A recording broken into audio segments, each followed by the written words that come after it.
We're going to continue our Burgundy adventure. We're going to go to the village of Gevrey Chambertin. Welcome back to Drinking It In. I'm your host, Chris Casara. We're here to help you know more and drink better. We're continuing our Burgundy adventure, pulling a couple things out of the cellar. This time we are in the village of Gevrey Chambertin. So the last Burgundy video, we were in the village of the Côte de Nuit. We're staying in the Côte de Nuit, but we are jumping like 4 or 5 villages to the north into the very prestigious village of Gevrey Chambertin, where you get some of the biggest Burgundy wines. So these, again, just lay the groundwork right in Burgundy. We are Burgundy, Red Burgundy, all Pinot Noir. So we've got Pinot Noir, Gevrey Chambertin.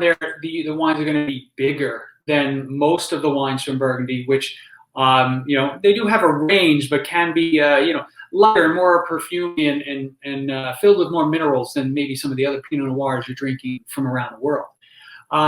This is a 2012 from the Domaine de Chezeaux. This particular bottle, not incredibly unattainable, right? Maybe $40, $50. I don't remember exactly what I paid for this while, when I grabbed it after a tasting that we did with a bunch of their wines. But I think the village, the base level wines in Gevrey Chambertin can be absolutely stunning. So keep that in mind when you see this on the label. It's going to cost you. You're not going to be able to get a Gevrey Chambertin for $20, but they're generally worth the extra costs. So this one, again, so it's not a single vineyard. It's just their base offering.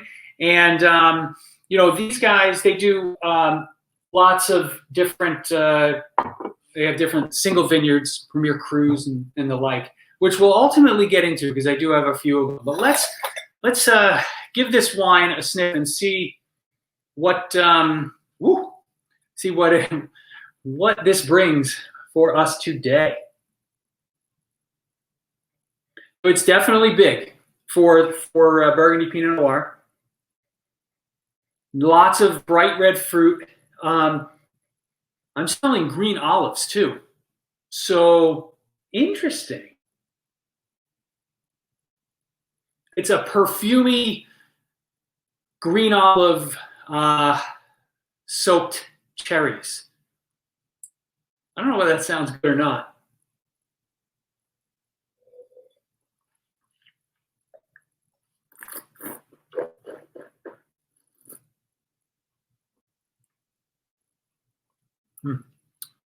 High acid, almost a tart factor to it.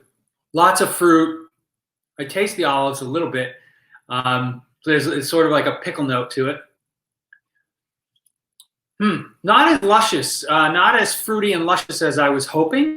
A little more vegetal in nature. I sort of decanted this for a couple hours. I say sort of decanted. I poured most of the bottle into this glass and then, poured it back in the bottle. So double decanted it, if you will.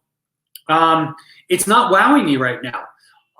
So we're going to pause the video here and come back tomorrow and see what this guy is like tomorrow, because I remembered it being much, much better, and I want to have that experience. And this way you can know, right, how things work after maybe 24 hours being open. So I will see you tomorrow. Okay, so we gave this Gevrey Chambertin another 24 hours to see if maybe it evolved and got better overnight.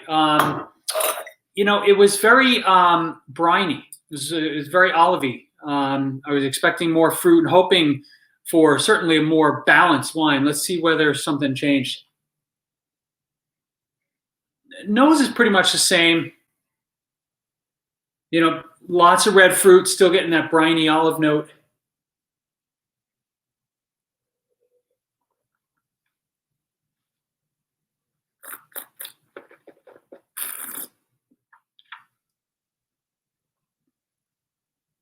It's a bit better.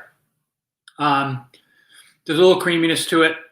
It still kind of has a little bit too much of a metallic minerality feel to it. Very briny still. I'm kind of disappointed by it. I never thought by looking at this bottle that I would ever say I'm disappointed by it, but oh well.